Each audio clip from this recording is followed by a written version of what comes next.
Namaste. This video is about Kelly's theory of causal attributions. This is one of the important theories of attribution in social perception. ಈ ವಿಡಿಯೋದಲ್ಲಿ ನೀವು ಕೆಲ್ಲಿಯರವರ ಕಾರಣ ಮೂಲ ಲಕ್ಷಣ ಸಿದ್ಧಾಂತದ ಕುರಿತಾದ ಮಾಹಿತಿಯನ್ನು ತಿಳಿದುಕೊಳ್ಳಲಿದ್ದೀರಿ. Generally, we have a tendency to know why others have acted in a specific way or why events have occurred in a specific way. ನಮ್ಮಲ್ಲಿ ಒಂದು ಅಭ್ಯಾಸ ಇದೆ, ಬೇರೆಯವರು ಯಾಕೆ ಹಾಗೆ ವರ್ತಿಸಿದ್ರು ಅಥವಾ ಒಂದು ಸಿಚುವೇಶನ್ ಅಥವಾ ಸನ್ನಿವೇಶ ಯಾಕೆ ಹಾಗೆ ಜರುಗಿತು, ಅದು ಯಾಕೆ ಹಾಗೆ ಸಂಭವಿಸ್ತು ಅನ್ನುವ ಅಂಶವನ್ನು ತಿಳಿಯೋ ಕುತೂಹಲ ಇದೆ ಅಲ್ವಾ? ಯಾಕೆ ನಮ್ಗೆ ಅಂತಹ ಕುತೂಹಲ ಯಾಕೆ ಇದೆ? ಅದು ನಮ್ಮ ಒಂದು ಬೇಸಿಕ್ ನೇಚರ್, ಮನುಷ್ಯನ ಮೂಲ ಸ್ವಭಾವ. ಅದು ವಾಟ್ ಕಾಸಸ್ ಎ ಬಿಹೇವಿಯರ್ ಅನ್ನುವ ಪ್ರಶ್ನೆ ಮನಸ್ಸಿನಲ್ಲಿ ಮೂಡುವುದು ಸಹಜವಾಗಿ ಕಂಡುಬರುತ್ತೆ. The reason behind such curiosity or a tendency is very important in a way. Such knowledge about others' behavior and about specific events is important because only if we understand the causes behind others' behavior or events, we can hope to make sense out of the social world. ನಾವು ಸಮಾಜದಲ್ಲಿ ಬದುಕ್ತೇವೆ, ಸಮಾಜದಲ್ಲಿ ಒಡನಾಟ ಇಟ್ಕೊಂಡಿರ್ತೇವೆ.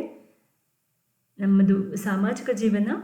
ಈ ಎಲ್ಲ ಕಾರಣಕ್ಕಾಗಿ ನಮಗೆ ಸಾಮಾಜಿಕ ಜಗತ್ತನ್ನು ತಿಳಿಯುವಂಥದ್ದು ಅವಶ್ಯಕತೆ ಹಾಗೂ ಅನಿವಾರ್ಯತೆ ಇದೆ. ಆ ಕಾರಣಕ್ಕೆ ನಾವು ಇತರರು ಯಾಕೆ ಹಾಗೆ ವರ್ತಿಸಿದ್ರು ಹಾಗೂ ಒಂದು ಸನ್ನಿವೇಶ ಯಾಕೆ ಹಾಗೆ ಜರುಗಿತು ಅನ್ನೋದನ್ನು ನಾವು ತಿಳ್ಕೊಳ್ಳುವಂಥ ಕುತೂಹಲ ತೋರಿಸ್ತಾ ಇರ್ತೇವೆ. ಇದು ಸಾಮಾಜಿಕ ಜಗತ್ತನ್ನು ತಿಳಿಯುವಂಥ ಕುತೂಹಲ ಮಾತ್ರ ಅಲ್ಲ, ಇದು ನಮ್ಮ ಇಂಟರ್ಯಾಕ್ಷನ್ಸ್, ನಮ್ಮ ಪರಸ್ಪರ ಸಂಬಂಧಗಳಲ್ಲಿ ಬಹಳ ಪ್ರಮುಖವಾದ ಪಾತ್ರವನ್ನು ಕೂಡ ವಹಿಸುತ್ತೆ.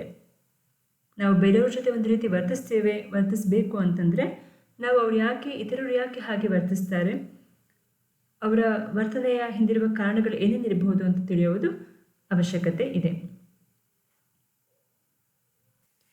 But the task is not simple. ನಾವು ಅಂದ್ಕೊಂಡಷ್ಟು ಸುಲಭ ಅಲ್ಲ ಬೇರೆಯವರ ಅಥವಾ ಒಂದು ಸನ್ನಿವೇಶದ ಹಿಂದಿರುವ ಕಾರಣವನ್ನು ತಿಳಿಯೋದು. ಯಾಕೆ ಅಂದರೆ ಎಷ್ಟೊಂದು ಸನ್ನಿವೇಶಗಳು ಅಥವಾ ಎಷ್ಟೋ ಬಾರಿ ವರ್ತನೆ ಅನ್ನೋದು ಹಲವಾರು ಕಾರಣಗಳಿಂದ ಉಂಟಾಗಿರುತ್ತೆ. Okay, so we cannot pinpoint at one cause. ಈ ಒಂದು ಕಾರಣಕ್ಕೆ ಒಬ್ಬ ವ್ಯಕ್ತಿ ಅಥವಾ ಈ ಒಂದು ಸನ್ನಿವೇಶ ಜರುಗಿತ್ತು, ಉಂಟಾಯಿತು ಅಂತ ನಾವು ಹೇಳಲಿಕ್ಕೆ ಸಾಧ್ಯ ಇಲ್ಲ. Because the number of specific causes behind others' behaviour is large. To make the task more manageable, we often try to understand the causes of behavior in terms of internal, external factors or sometimes combination of both. ಈ ಒಂದು ಸಮಸ್ಯೆಯನ್ನು ನಿವಾರಿಸಲಿಕ್ಕೆ ನಾವು ಒಂದು ಸನ್ನಿವೇಶ ಅಥವಾ ಒಬ್ಬ ವ್ಯಕ್ತಿಯ ವರ್ತನೆಯ ಹಿಂದಿರುವ ಕಾರಣವನ್ನು ಎರಡು ಪ್ರಮುಖ ಭಾಗಗಳಾಗಿ ವಿಂಗಡಿಸಿದ್ದೇವೆ. ಒಂದು ಆಂತರಿಕ ಅಂಶಗಳು, ಮತ್ತೊಂದು ಬಾಹ್ಯ ಅಂಶಗಳು. ಆಂತರಿಕ ಅಂಶಗಳು ಅಥವಾ ಬಾಹ್ಯ ಅಂಶಗಳು ಹಾಗಂದ್ರೆ ಏನು, ಅದರ ಬಗ್ಗೆ ತಿಳಿಯೋಣ ಈಗ. Internal causes include once traits, motives, intentions. ಒಬ್ಬ ವ್ಯಕ್ತಿಯ ವ್ಯಕ್ತಿತ್ವ ಗುಣಗಳು, ಪ್ರೇರಣಾ ಅಂಶಗಳು ಹಾಗೂ ಉದ್ದೇಶಗಳು ಆಂತರಿಕ ಅಂಶಗಳನ್ನು ಪ್ರತಿನಿಧಿಸುತ್ತೆ. External factors include some aspect of the social or physical world.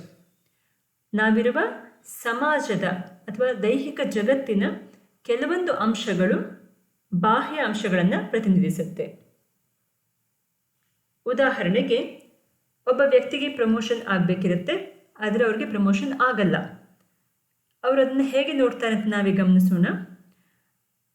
ಅವರು ಅಂದ್ಕೊಳ್ತಾರೆ, ನಾನು ಆ ಒಂದು ಪ್ರಮೋಷನ್ಗೆ ಬೇಕಾಗುವಷ್ಟು ಶ್ರಮವನ್ನು ಹಾಕಲಿಲ್ಲ, ಅಷ್ಟು ಕೆಲಸವನ್ನು ನಾನು ಮಾಡಿರಲಿಕ್ಕಿಲ್ಲ ಅಂತ ಅವ್ರು ಭಾವಿಸಿದರೆ ಆ ಅಂಶಕ್ಕೆ ನಾವು ಆಂತರಿಕ ಅಂಶಗಳು ಅಂತ ಕರಿತೇವೆ. ಅಂದರೆ ಅದು ಆ ವ್ಯಕ್ತಿಗೆ ಸಂಬಂಧಿಸಿದ್ದು.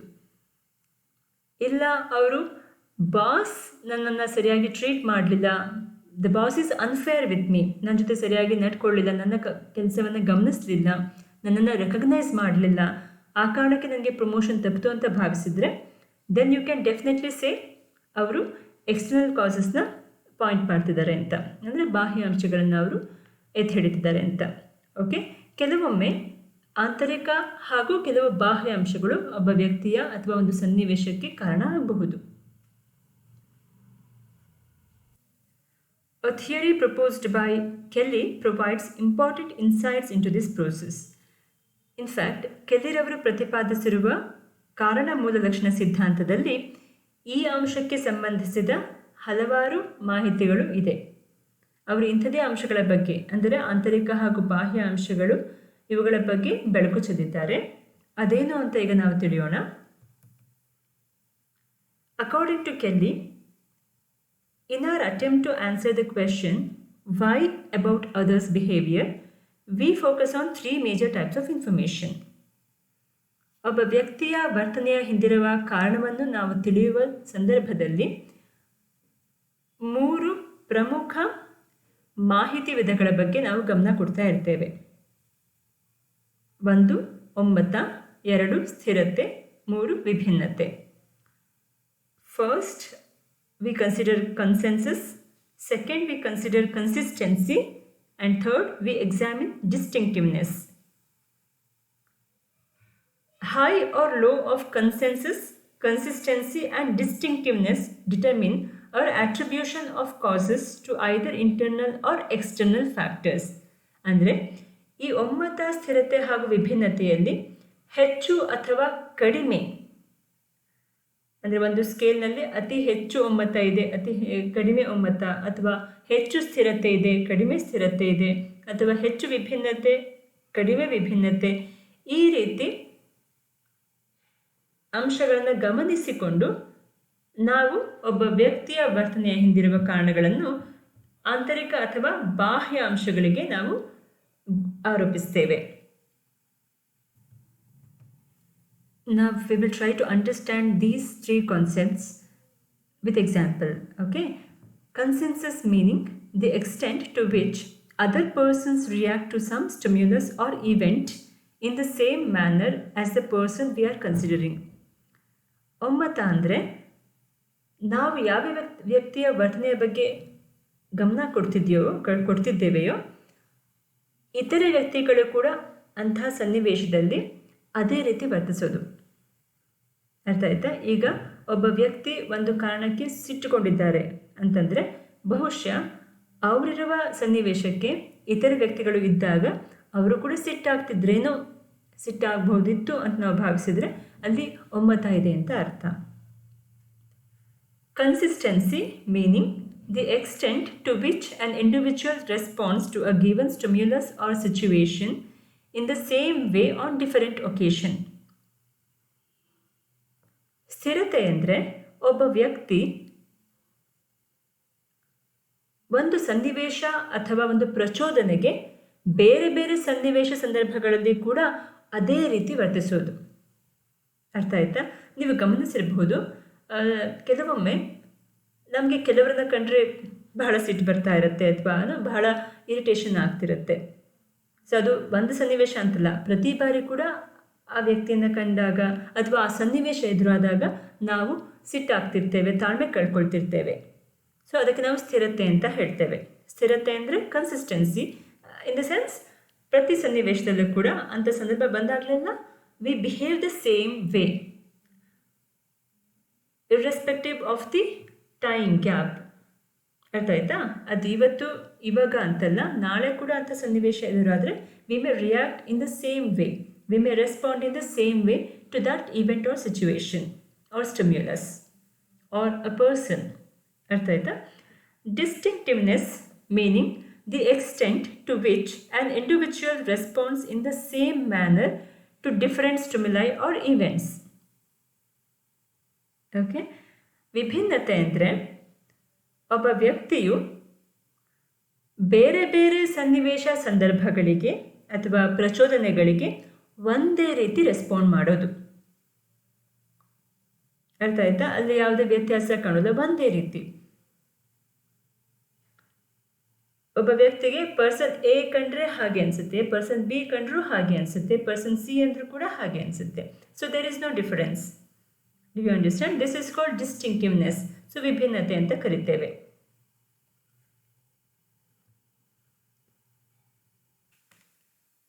We will try to understand how consensus, consistency and distinctiveness will help us to figure out what factors actually causes a behavior. Imagine a student copying in the examination. So what causes this behavior? We will try to understand this now. If many other students also found copying in the examination, the consensus will be high. If this student copies in other examinations also, then the consistency is high. If this particular student is not found copying in other exams, then the distinctiveness is high. When consensus, consistency and distinctiveness is high, then the cause of the behavior is attributed to external factors. Like, for example, it could be because of the difficulty level of the question paper the child is copying in the examination, or it could be due to the invigilator being very lenient. The student is trying to copy in the examination. ಈ ಒಂದು ಚಿತ್ರದಲ್ಲಿ ನಿಮಗೆ ಒಂದು ಉದಾಹರಣೆ ಸಹಿತ ಒಮ್ಮತ, ಸ್ಥಿರತೆ ಮತ್ತು ವಿಭಿನ್ನತೆ ಹೇಗೆ ನಮಗೆ ವರ್ತನೆಯ ಹಿಂದಿರುವ ಕಾರಣವನ್ನು ತಿಳಿಯಲು ಸಹಕಾರಿಯಾಗಿದೆ ಅಂತ ತೋರಿಸಲಾಗಿದೆ. ಒಬ್ಬ ವಿದ್ಯಾರ್ಥಿ ನಕಲು ಮಾಡುವ ಪ್ರಯತ್ನ ಮಾಡ್ತಿದ್ದಾರೆ ಅಂತ ಇಟ್ಕೊಳ್ಳೋಣ. ಇತರೆ ವಿದ್ಯಾರ್ಥಿಗಳು ಸಹ ಕಾಪಿ ಮಾಡುವಂಥ ಪ್ರಯತ್ನ ಮಾಡ್ತಿದ್ದಾರೆ ಅಂತಂದರೆ ಅಲ್ಲಿ ಒಮ್ಮತ ಹೆಚ್ಚಿದೆ ಅಂತ ಹೇಳ್ಬೋದು. ಈ ಒಂದು ವಿದ್ಯಾರ್ಥಿ ಬೇರೆ ಪರೀಕ್ಷೆಗಳಲ್ಲಿ ಕೂಡ ಕಾಪಿ ಮಾಡ್ತಾರೆ ಅಂತಾದರೆ ಅಲ್ಲಿ ಸ್ಥಿರತೆ ಹೆಚ್ಚಿದೆ ಅಂತ ಹೇಳ್ಬೋದು. ಅಂದರೆ ಈ ವಿದ್ಯಾರ್ಥಿಯ ವರ್ತನೆಯಲ್ಲಿ ಸ್ಥಿರತೆ ಇದೆ ಅಂತ ಹೇಳ್ಬೋದು. ಹಾಗೆ ಈ ಒಂದು ವಿದ್ಯಾರ್ಥಿ ಇತರೆ ಪರೀಕ್ಷೆಗಳಲ್ಲಿ ಯಾವುದೇ ರೀತಿಯ ಮ್ಯಾಲ್ ಪ್ರಾಕ್ಟೀಸ್ ಅಥವಾ ಕಾಪಿ ಮಾಡ್ತಿಲ್ಲ ಅಂತಂದರೆ ಅಲ್ಲಿ ವಿಭಿನ್ನತೆ ಹೆಚ್ಚಿದೆ ಅಂತ ಭಾವಿಸಬಹುದು. ಯಾವಾಗ ಒಮ್ಮತ, ಸ್ಥಿರತೆ ಮತ್ತು ವಿಭಿನ್ನತೆ ಈ ಮೂರು ಅಂಶಗಳು ಹೆಚ್ಚಿರುತ್ತದೆಯೋ ಆಗ ಒಬ್ಬ ವ್ಯಕ್ತಿಯ ವರ್ತನೆಯನ್ನು ನಾವು, ಅದರ ಹಿಂದಿರುವ ಕಾರಣವನ್ನು ನಾವು ಬಾಹ್ಯ ಅಂಶಗಳಿಂದ ಉಂಟಾಗಿದೆ ಅಂತ ಹೇಳಬಹುದು. ಅರ್ಥ ಆಯ್ತಾ?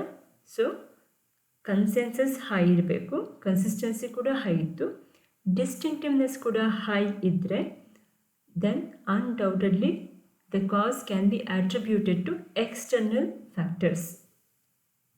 ಇಲ್ಲಿ ಉದಾಹರಣೆಗೆ ವಿದ್ಯಾರ್ಥಿ ಯಾಕೆ ಕಾಪಿ ಮಾಡ್ತಿರಬಹುದು ಅಂತ ನಾವು ಭಾವಿಸೋದಾದರೆ ಅದಕ್ಕೆ ಬಹುಶಃ ಆ ಒಂದು ಕ್ವೆಶ್ಚನ್ ಪೇಪರ್, ಆ ಒಂದು ಪರೀಕ್ಷೆ ಬಹಳ ಟಫ್ ಇರಬಹುದು, ಅಥವಾ ಇನ್ವಿಜಿಲೇಟರ್ ಅಂದರೆ ಕೊಠಡಿಯ ಮೇಲ್ವಿಚಾರಕರು ಬಹಳ ಮೃದು ಸ್ವಭಾವದವರಾಗಿರಬಹುದು. ಈ ಎರಡು ಅಂಶಗಳು ಕಾರಣ ಆಗಬಹುದು. ಈ ಎರಡು ಬಾಹ್ಯ ಅಂಶಗಳು ಆ ವಿದ್ಯಾರ್ಥಿ ಕಾಪಿ ಮಾಡಲಿಕ್ಕೆ ಕಾರಣ ಆಗಬಹುದು. ಅರ್ಥ ಆಯ್ತಾ? ಇಲ್ಲಿ ನೋಡಿ, ಕನ್ಸೆನ್ಸಸ್ ಅಂದರೆ ಒಮ್ಮತ ಬೇರೆ ವಿದ್ಯಾರ್ಥಿಗಳು ಕೂಡ ಕಾಪಿ ಮಾಡ್ತಿದ್ದಾರೆ, ಬರೀ ಈ ವಿದ್ಯಾರ್ಥಿ ಮಾತ್ರ ಅಲ್ಲ. ಹೀಗಾಗಿ ಇದು ಆಂತರಿಕ ಅಂಶಕ್ಕೆ ಸಂಬಂಧಿಸಿರಲಿಕ್ಕಿಲ್ಲ. ಈ ವಿದ್ಯಾರ್ಥಿ ಇತರೆ ವಿದ್ಯಾರ್ಥಿಗಳದ್ದು ಇತರೆ ಪರೀಕ್ಷೆಗಳಲ್ಲಿ ಕೂಡ ಕಾಪಿ ಮಾಡ್ತಾರೆ. ಹೀಗಾಗಿ ಇದು ಈ ವಿದ್ಯಾರ್ಥಿಯ ಒಂದು ಗುಣವೇ ಆಗಿರಬಹುದು. ಆದರೆ ಅದಕ್ಕಿಂತ ಅದರ ಜೊತೆಗೆ ಈ ವಿದ್ಯಾರ್ಥಿ ಈ ಪರೀಕ್ಷೆಯಲ್ಲಿ ಮಾತ್ರ ಅಲ್ಲ, ಬೇರೆ ಪರೀಕ್ಷೆಯಲ್ಲಿ ಯಾವುದರಲ್ಲಿ ಕೂಡ ಕಾಪಿ ಮಾಡ್ತಾ ಇಲ್ಲ, ಕಾಪಿ ಮಾಡೋದನ್ನು ಕಂಡಿಲ್ಲ ಅಂತಾದರೆ ನಾವು ಸಹಜವಾಗಿ ಈ ಒಂದು ವರ್ತನೆಗೆ ಬಾಹ್ಯ ಅಂಶ ಕಾರಣ ಅಂತ ಊಹಿಸಬಹುದು. ಇಲ್ಲಿ ಗಮನಿಸಿ, the same example is given with some changes in the ratio. A student copying in the examination, no other student copying in the examination, then the consensus will be low. Only this student is copying, the other students are not copying in the examination. this student copies in other examinations also. So basically he is noted now. This student is copying where others are not copying. This student is copying and he copies in other exams also. So consistency is high. This student copies in other examinations too. Basically, all these three indicate that the cause of this student's behavior can be definitely attributed to the internal factors. Meaning, the student may have the habit of copying in examination, or he likes to copy. His whole agenda of attending an exam is to copy and get marks. So these are a few things that we can assume based on this student's behavior while considering the behavior of other students in the examination hall. ಈ ವಿದ್ಯಾರ್ಥಿ ಇಲ್ಲಿ copy ಮಾಡ್ತಿರೋದನ್ನು ನೀವು ಗಮನಿಸ್ಕೊಂಡು ಇದೇ ಒಂದು ಉದಾಹರಣೆಯನ್ನು ಬಳಸಿಕೊಂಡು ಬೇರೊಂದು ಸನ್ನಿವೇಶದಲ್ಲಿ ಹೇಗಿರುತ್ತೆ ಅಂತ ತಿಳಿಯೋಣ. ಅಂದರೆ ಈ ವರ್ತನೆಗೆ ಬೇರೆ ಬೇರೆ ಅಂಶಗಳು ಯಾವ ಥರ ಕಾರಣ ಆಗಬಹುದು ಅಂತ. ಇತರ ಯಾವುದೇ ವಿದ್ಯಾರ್ಥಿಗಳು ಕಾಪಿ ಮಾಡ್ತಿಲ್ಲ ಅಂತಾದರೆ ಒಮ್ಮತ ಕಡಿಮೆ ಇದೆ ಅಂತ ಅರ್ಥ. ಬರೀ ಈ ವಿದ್ಯಾರ್ಥಿ ಮಾತ್ರ ಮಾಡ್ತಿದ್ದಾರೆ. ಈ ವಿದ್ಯಾರ್ಥಿ ಇತರೆ ಪರೀಕ್ಷೆಗಳಲ್ಲಿ ಕೂಡ ನಕಲು ಮಾಡ್ತಾರೆ, ಆಗ ಸ್ಥಿರತೆ ಹೆಚ್ಚಿದೆ ಅಂತ ಅರ್ಥ. ಈ ವಿದ್ಯಾರ್ಥಿ ಪುನಃ ಅದೇ ಹೇಳಬೇಕಂದ್ರೆ ಇತರೆ ಎಕ್ಸಾಮ್ಸಲ್ಲಿ ಕೂಡ ಕಾಪಿ ಮಾಡ್ತಾರೆ, ಇದು ವಿಭಿನ್ನತೆ ಕೂಡ ಕಡಿಮೆ ಇದೆ. ಸ್ಥಿರತೆ ಹೆಚ್ಚಿದ್ದು ಒಮ್ಮತ ಹಾಗೂ ವಿಭಿನ್ನತೆ ಕಡಿಮೆ ಇದ್ದಾಗ ವಿದ್ಯಾರ್ಥಿಯ ಅಥವಾ ಒಬ್ಬ ವ್ಯಕ್ತಿಯ ವರ್ತನೆಯನ್ನು ನಾವು ಆಂತರಿಕ ಅಂಶಗಳಿಗೆ ಆರೋಪಿಸಬಹುದು. ಅವರ ಆಂತರಿಕ ಕಾರಣಗಳಿಂದಾಗಿ, ಅವರ ಪರ್ಸನಲ್ ರೀಸನ್ಸ್ಗಾಗಿ ಅವರು ಆ ಥರ ವರ್ತಿಸ್ತಿದ್ದಾರೆ, ಅಲ್ಲಿ ಯಾವುದೇ ರೀತಿಯ ಬಾಹ್ಯ ಅಂಶಗಳ ಪ್ರಭಾವ ಇಲ್ಲ ಅಂತ ಹೇಳ್ಬೋದು. ಈ ವಿದ್ಯಾರ್ಥಿಯ ಕೇಸಲ್ಲಾದರೆ ಈ ಒಂದು ವಿದ್ಯಾರ್ಥಿ ಕಾಪಿ ಮಾಡಿ ಬರೆಯೋದೇ ಒಂದು ಅಭ್ಯಾಸ ಆಗಿರಬಹುದು, ಕಾಪಿ ಮಾಡಿ ಬರೆಯೋದೇ ಅವ್ರಿಗೆ ಇಷ್ಟ ಆಗ್ಬೋದು, ಆ ಕಾರಣಕ್ಕೆ ಅವರು ಕಾಪಿ ಮಾಡ್ತಾರೆ ಅಂತ ನಾವು ಕನ್ಕ್ಲೂಷನ್ಗೆ ಬರಬಹುದು. You can just note down this for your reference. It is like a formula to understand the causal factors behind a behavior or an event or situation. So when the consensus and distinctiveness are low but consistency is high, the cause of a behavior is attributed to internal factors. When the consensus, distinctiveness and consistency all are high, the cause can be attributed to external factors. When the consensus is low but consistency and distinctiveness are high, the cause can be attributed to either internal or external or a combination of both, I can say. This is a prerequisite to understand the theory of causal attributions proposed by Kelly. Once you understand these concepts, that is the meaning of consensus, consistency and distinctiveness, you will be able to understand the theory better. Hence, I would suggest you to go through the meanings of these terminologies and then relate that to the example given. Then you will be able to understand and analyze the theory of causal attribution. ಕೆಲ್ಲಿರವರ ಕಾರಣ ಮೂಲ ಲಕ್ಷಣ ಸಿದ್ಧಾಂತವನ್ನು ಅರ್ಥ ಮಾಡ್ಕೋಬೇಕಂದ್ರೆ ಒಮ್ಮತ, ಸ್ಥಿರತೆ ಮತ್ತು ವಿಭಿನ್ನತೆ ಈ ಮೂರು ಪ್ರತ್ಯಯಗಳನ್ನು ತಿಳಿಯೋದು, ಅವುಗಳ ಅರ್ಥವನ್ನು ತಿಳಿಯೋದು ಬಹಳ ಇಂಪಾರ್ಟೆಂಟ್. ನಾನು ಕೊಟ್ಟಿರುವ ಉದಾಹರಣೆಯನ್ನು ಕೂಡ ನೀವು ಗಮನಿಸಿಕೊಂಡು ಇವುಗಳನ್ನು ಅರ್ಥ ಮಾಡಿಕೊಳ್ಳಬಹುದು. ಇಲ್ಲಿ ಒಂದು ಸೂತ್ರವನ್ನು ಕೊಡಲಾಗಿದೆ. ಈ ಸೂತ್ರದ ಪ್ರಕಾರ ಒಬ್ಬ ವ್ಯಕ್ತಿಯ ವರ್ತನೆಯು ಈ ಮೂರು ಮಾಹಿತಿಗಳ ಆಧಾರದ ಮೇಲೆ ನಾವು ಅದು ಆಂತರಿಕ ಅಂಶಗಳಿಂದ ಉಂಟಾಗಿದ್ದೆ ಅಥವಾ ಬಾಹ್ಯ ಅಂಶಗಳಿಂದ ಉಂಟಾಗಿದ್ದೆ ಅಂತ ತಿಳಿಯಬಹುದು. ಒಮ್ಮತ ಹಾಗೂ ವಿಭಿನ್ನತೆ ಕಡಿಮೆ ಇದ್ದು ಸ್ಥಿರತೆ ಹೆಚ್ಚಿದ್ದರೆ ನಾವು ಆಂತರಿಕ ಅಂಶಗಳಿಗೆ ಆ ವ್ಯಕ್ತಿಯ ವರ್ತನೆಯನ್ನು ಆರೋಪಿಸಬಹುದು. ಒಮ್ಮತ, ಸ್ಥಿರತೆ ಮತ್ತು ವಿಭಿನ್ನತೆ ಈ ಮೂರೂ ಕೂಡ ಹೆಚ್ಚಿದ್ದರೆ ಆ ವ್ಯಕ್ತಿಯ ವರ್ತನೆಯ ಹಿನ್ನೆಲೆ ಅಥವಾ ಕಾರಣ ಬಹುಶಃ ಬಾಹ್ಯ ಅಂಶಗಳೇ ಆಗಿರುತ್ತವೆ, ಹೀಗೆಂದು ಕೆಲ್ಲರವರು ತಮ್ಮ ಸಿದ್ಧಾಂತದಲ್ಲಿ ಪ್ರತಿಪಾದಿಸಿದ್ದಾರೆ.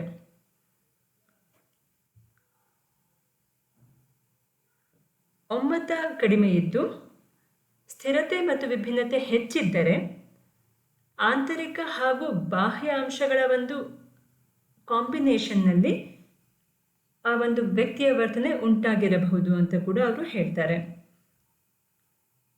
ಹೀಗಾಗಿ ನೀವು ಈ ಮೂರು ಮಾಹಿತಿ ಅಂಶಗಳ ಆಧಾರದ ಮೇಲೆ ಸಿದ್ಧಾಂತವನ್ನು ತಿಳಿಯುವ ಪ್ರಯತ್ನ ಮಾಡಬೇಕು.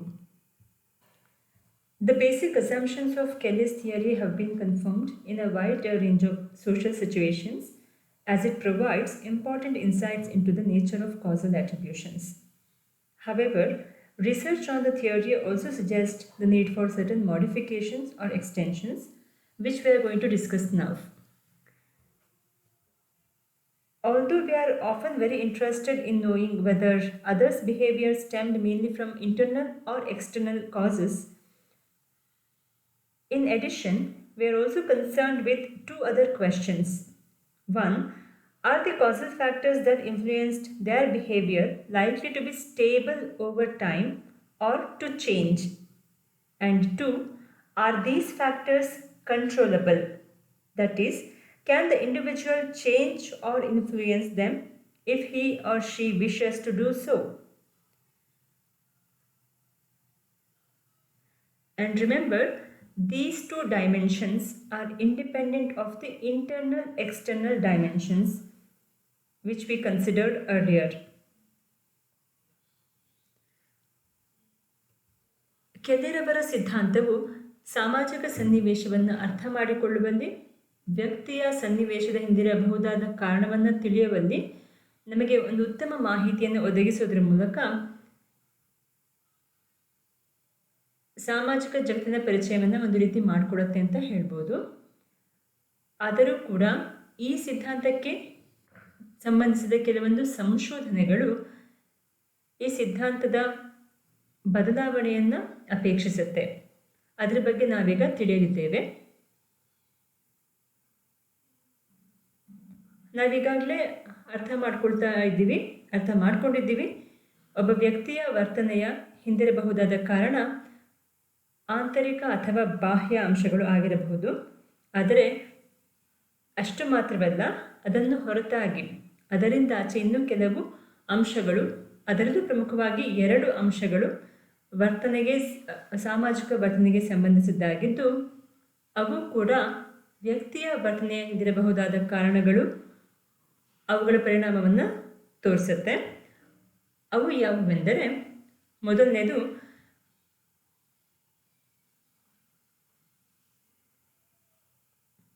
ವ್ಯಕ್ತಿಯ ವರ್ತನೆಯ ಹಿಂದಿರಬಹುದಾದ ಕಾರಣಗಳು ಸ್ಥಿರವಾಗಿರುತ್ತೆಯೇ ಇಲ್ಲವೇ ಅನ್ನುವುದು, ಅಥವಾ ಅವು ಬದಲಾಗಬಹುದಾ ಅಂತ. ಅದು ಆಂತರಿಕ ಇರಬಹುದು ಅಥವಾ ಬಾಹ್ಯ ಅಂಶಗಳಿರಬಹುದು. ಅಂತಹ ಪರ್ಟಿಕ್ಯುಲರ್ ಕಾರಣಗಳು, ವರ್ತನೆಯನ್ನು ಉಂಟು ಮಾಡಿರುವಂತಹ ಕಾರಣಗಳು ಕಾಲ ಕಳೆದಂತೆ ಬದಲಾಗುತ್ತಾ ಅಥವಾ ಸ್ಥಿರವಾಗಿರುತ್ತಾ ಅನ್ನೋದು ಒಂದು ಪ್ರಶ್ನೆ.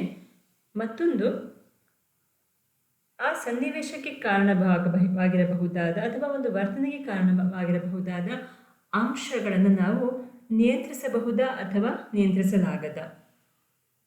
ಈ 2 ಪ್ರಶ್ನೆಗಳನ್ನು ಅಥವಾ ಎರಡು ವಿಷಯಗಳನ್ನು ಕೂಡ ಗಮನಿಸಿಕೊಂಡು ನಾವು ವ್ಯಕ್ತಿಯ ವರ್ತನೆಯ ಹಿಂದಿರಬಹುದಾದ ಕಾರಣವನ್ನು ಹೇಗೆ ಆರೋಪಿಸಬೇಕು ಅಂತ ಆಲೋಚನೆ ಮಾಡಬೇಕಾಗತ್ತೆ. Let us try to understand this through some example. Some internal causes of behavior tend to be stable over time, like personality traits and temperament. In contrast, other internal factors can and often do change greatly. For instance, motives, health, fatigue, etc. ಕೆಲವೊಂದು ನಮ್ಮ ಆಂತರಿಕ ಅಂಶಗಳು ಕಾಲ ಕಳೆದಂತೆ ಬದಲಾಗ್ತಾ ಹೋಗುತ್ತೆ. Like ನಮ್ಮ ಆರೋಗ್ಯ, ನಮ್ಮ ಉದ್ದೇಶ, ಗುರಿ, ಪ್ರೇರಣಾ ಅಂಶಗಳು ಇವೆಲ್ಲವೂ ಕೂಡ ಕಾಲ ಕಳೆದಂತೆ ಬದಲಾಗಬಹುದು. ಇನ್ನು ಕೆಲವೊಂದು ಅಂಶಗಳು, ಆಂತರಿಕ ಅಂಶಗಳು ಅಂದರೆ ವ್ಯಕ್ತಿತ್ವ ಗುಣಗಳು ಹೆಚ್ಚು ಕಡಿಮೆ ಬದಲಾಗೋದೇ ಇಲ್ಲ. ಅದಕ್ಕೆ ನಾವು ಮೂಲ ಗುಣ ಅಂತ ಕೂಡ ಕರಿತೇವೆ. ಅದನ್ನು ನಾವು ಹುಟ್ಟಿನಿಂದ ಪಡ್ಕೊಂಡು ಬಂದಿರ್ತೇವೆ ಅಥವಾ ಕಾಲ ಕಳೆದಂತೆ ಪಡೆದಿರ್ತೇವೆ. ಕಾಲಕ್ರಮೇಣವಾಗಿ ನಮ್ಮಲ್ಲಿ ಅದು ಬೇರೂರಿರುತ್ತೆ. ಅಂಥ ಕೆಲವೊಂದು ಗುಣಗಳು ಬದಲಾಗೋದೇ ಇಲ್ಲ. ಓಕೆ, ಇದು ಒಂದು ವಿಷಯ. ಆದರೆ similarly some internal causes are controllable. Individuals, if they wish, learn to hold their tempers in check. They can definitely control the cause behind their behavior. ಅರ್ಥ ಆಯ್ತಾ? ಫಾರ್ ಎಕ್ಸಾಂಪಲ್, ನನ್ನ ಒಂದು ಸಿಟ್ಟಿನ ಕಾರಣದಿಂದಾಗಿ ನಾನು ಒಂದು ವರ್ತನೆ ತೋರಿಸ್ತಾ ಇದ್ದೀನಿ ಅಂತ ಆದರೆ, ನಾನು ನನ್ನ ಸಿಟ್ಟನ್ನು ನಿಯಂತ್ರಿಸುವುದು ಅಥವಾ ನಿರ್ವಹಿಸುವುದರ ಮೂಲಕ ನನ್ನ ವರ್ತನೆಯನ್ನು ಬದಲಾವಣೆ ತರಬಹುದು. So certain internal factors are controllable. We can control internal factors to some extent. Okay, other internal causes such as chronic illnesses or disabilities are not controllable. ನಮ್ಮದೇ ಆದ ಕೆಲವೊಂದು ಆಂತರಿಕ ಆರೋಗ್ಯ ಸಮಸ್ಯೆಗಳು, ತೀವ್ರತರ ಆರೋಗ್ಯ ಸಮಸ್ಯೆಗಳು ಹಾಗೂ ನಮ್ಮ ಕೆಲವೊಂದು ದೈಹಿಕ ಅಸಾಮರ್ಥ್ಯಗಳು, ಓಕೆ, ಇವುಗಳೆಲ್ಲವೂ ಕೂಡ ಬದಲಾಗಲಿಕ್ಕೆ ಸಾಧ್ಯ ಇಲ್ಲ. So basically there are 3 dimensions of causal attribution as explained by Wiener. 1. Internal, external. 2. Stable, unstable. 3. Controllable, uncontrollable. So all of these 3 dimensions attempts to understand the causal factors behind a particular behavior or event or situation. ವೇನರ್ ರವರ ಪ್ರಕಾರ ಕಾರಣ ಮೂಲ ಲಕ್ಷಣ ಸಿದ್ಧಾಂತದಲ್ಲಿ ಒಟ್ಟು 3 ಆಯಾಮಗಳಿವೆ. 1. ಆಂತರಿಕ ಬಾಹ್ಯ. 2. ಸ್ಥಿರ, ಸ್ಥಿರವಲ್ಲದ ಅಥವಾ ಅಸ್ಥಿರ. 3. ನಿಯಂತ್ರಿಸಬಹುದಾದ, ನಿಯಂತ್ರಿಸಲಾಗದ. ಸೊ ಒಟ್ಟಾರೆಯಾಗಿ ಹೇಳಬೇಕೆಂದರೆ, ನಮ್ಮ ಸಾಮಾಜಿಕ ವರ್ತನೆಯ ಹಿಂದೆ ಹಲವಾರು ಅಂಶಗಳು, ಹಲವಾರು ಕಾರಣಗಳು ಕಂಡುಬರುತ್ತೆ. ಅವುಗಳನ್ನು ನಾವು ಈ ರೀತಿ ವಿಭಾಗಿಸುವುದರ ಮೂಲಕ ಅರ್ಥ ಮಾಡಿಕೊಳ್ಳುವ ಪ್ರಯತ್ನ ಮಾಡ್ತಾ ಇರ್ತೇವೆ. There are some situations in which others' behavior could stem from several different causes. We handle such situations by adapting to 2 different principles. 1. Discounting principle. 2. Augmenting principle. ಕೆಲವೊಂದು ವರ್ತನೆಗಳಿಗೆ ಒಂದಕ್ಕಿಂತ ಹೆಚ್ಚು ಸಾಮರ್ಥ್ಯ ಕಾರಣಗಳಿರುತ್ತೆ. ಅಂತಹ ಒಂದು ಸಂದರ್ಭಗಳಲ್ಲಿ ನಾವು 2 ತತ್ವಗಳನ್ನು ಬಳಸಿಕೊಂಡು ಇದಕ್ಕೆ ಪರಿಹಾರ ಕಂಡುಹಿಡ್ಕೊಳ್ತೇವೆ. ಒಂದು ರಿಯಾಯಿತಿ ತತ್ವ, ಮತ್ತೊಂದು ವೃದ್ಧಿ ತತ್ವ. In discounting principle, if there are multiple potential causes of a behavior, we tend to choose one potential cause over the other potential cause based on the situation or event. And also sometimes it is also based on the person in question, like the person who is exhibiting that behavior. In augmenting principle, we tend to give greater importance to a potential cause because despite the fact that there were some inhibitory causes around, still that potential cause has given rise to a behavior. Okay, a person who doesn't eat a particular dish is eating that despite there are other factors which is inhibiting him, indicates that the dish is so delicious that the person really want to have it. So what do? The deliciousness of the food is taken into consideration, whereas the inhibitory cause, that is the person's disinterest towards a particular dish is ignored. So this is called augmenting principle.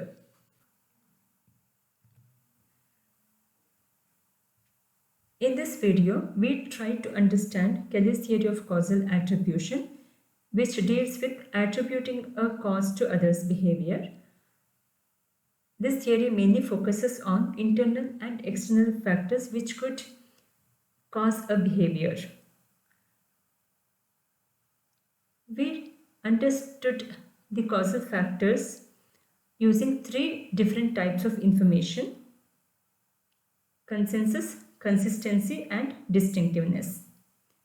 ಈ ವಿಡಿಯೋದಲ್ಲಿ ನಾವು ಕೆಲ್ಲಿರವರ ಕಾರಣ ಮೂಲಲಕ್ಷಣ ಸಿದ್ಧಾಂತವನ್ನು ಅರ್ಥ ಮಾಡಿಕೊಂಡ್ವಿ. ಈ ಸಿದ್ಧಾಂತದ ಪ್ರಕಾರ ಒಬ್ಬ ವ್ಯಕ್ತಿಯ ವರ್ತನೆಗೆ ಆಂತರಿಕ ಹಾಗೂ ಬಾಹ್ಯ ಅಂಶಗಳು ಕಾರಣ ಆಗಬಹುದು. ಅವು ಯಾವುವು ಇರಬಹುದು ಅಂತ ಕೂಡ ತಿಳ್ಕೊಂಡ್ವಿ. ಒಬ್ಬ ವ್ಯಕ್ತಿಯ ವರ್ತನೆ ಹಿಂದಿರಬಹುದಾದ ಕಾರಣ ಅಂಶಗಳನ್ನು ತಿಳಿಯುವಲ್ಲಿ ನಾವು ಒಮ್ಮತ, ಸ್ಥಿರತೆ ಹಾಗೂ ವಿಭಿನ್ನತೆ ಅನ್ನುವಂತಹ ಮೂರು ಪ್ರಮುಖ ಮಾಹಿತಿ ವಿಧಗಳನ್ನು ಬಳಸೋದು ಹೇಗೆ ಅಂತ ಕೂಡ ತಿಳ್ಕೊಂಡ್ವಿ. We also discussed two important dimensions of causal attribution. These are related to two important questions. One is whether the causal factors that influence behavior are likely to be stable or not. And second one is whether the causal factors are controllable or not controllable. Finally, we also discussed in brief about how to handle multiple potential causes using discounting and augmenting principles.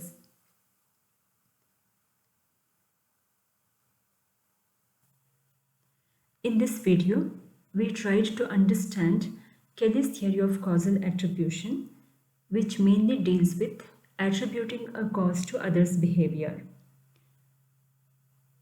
To understand the causal factors, here in this theory, we use three major types of information: consensus, consistency, and distinctiveness.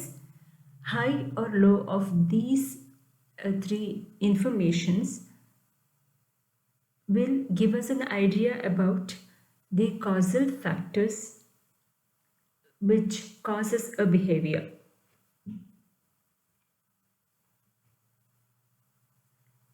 ಈ ವಿಡಿಯೋದಲ್ಲಿ ನಾವು ಕೆಲ್ಲಿರವರ ಕಾರಣ ಮೂಲಲಕ್ಷಣ ಸಿದ್ಧಾಂತದ ಪರಿಚಯ ಮಾಡಿಕೊಂಡ್ವಿ. ಒಂದು ವರ್ತನೆಯ ಹಿಂದಿರಬಹುದಾದ ಆಂತರಿಕ ಹಾಗೂ ಬಾಹ್ಯ ಕಾರಣಗಳ ಬಗ್ಗೆ ತಿಳ್ಕೊಂಡ್ವಿ. ಈ ಕಾರಣಗಳನ್ನು ತಿಳಿಯುವಲ್ಲಿ ನಮಗೆ ಮೂರು ಪ್ರಮುಖ ಮಾಹಿತಿ ವಿಧಗಳು ನೆರವಿಗೆ ಬರುತ್ತೆ. ಅವುಗಳೆಂದರೆ ಒಮ್ಮತ, ಸ್ಥಿರತೆ ಮತ್ತು ವಿಭಿನ್ನತೆ. ಈ ಮೂರು ಮಾಹಿತಿ ವಿಧಗಳ ರೇಷಿಯೋ ಹೆಚ್ಚು ಅಥವಾ ಕಡಿಮೆ ಇರೋದರ ಆಧಾರದ ಮೇಲೆ ನಾವು ವ್ಯಕ್ತಿಯ ವರ್ತನೆಯ ಹಿಂದಿನ ಕಾರಣವನ್ನು ಆಂತರಿಕ ಅಥವಾ ಬಾಹ್ಯ ಅಂಶಕ್ಕೆ ಆರೋಪಿಸಬಹುದು.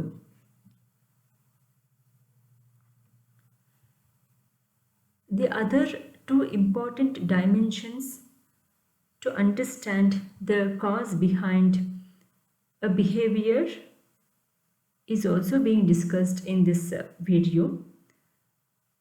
One is related to whether the causal factors are stable or unstable over time, and the other question is related to whether the causes of a behavior are controllable or not controllable. ಕಾರಣ ಮೂಲಲಕ್ಷಣ ಸಿದ್ಧಾಂತಕ್ಕೆ ಸಂಬಂಧಿಸಿದ ಇತರೆ ಪ್ರಮುಖ ಎರಡು ಆಯಾಮಗಳ ಬಗ್ಗೆ ಕೂಡ ನಾವು ತಿಳ್ಕೊಂಡಿದ್ದೇವೆ. ಒಂದು,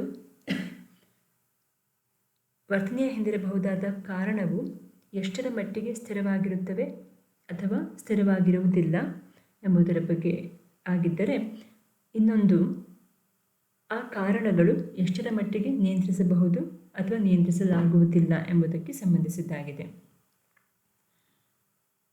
ಕೊನೆಯಲ್ಲಿ ನಾವು ಒಂದು ವರ್ತನೆಗೆ ಇರಬಹುದಾದ ಹಲವಾರು ಸಮರ್ಥನೀಯ ಕಾರಣಗಳ ಬಗ್ಗೆ ಕೂಡ ಸ್ವಲ್ಪ ಮಟ್ಟಿಗೆ ಮಾಹಿತಿ ತಿಳ್ಕೊಂಡಿದ್ದೇವೆ. ಇವು ರಿಯಾಯಿತಿ ಹಾಗೂ ವೃದ್ಧಿ ತತ್ವಕ್ಕೆ ಸಂಬಂಧಿಸಿದ್ದವು. For more information on the theory that we discussed in this video, you can refer to this text information. Thank you.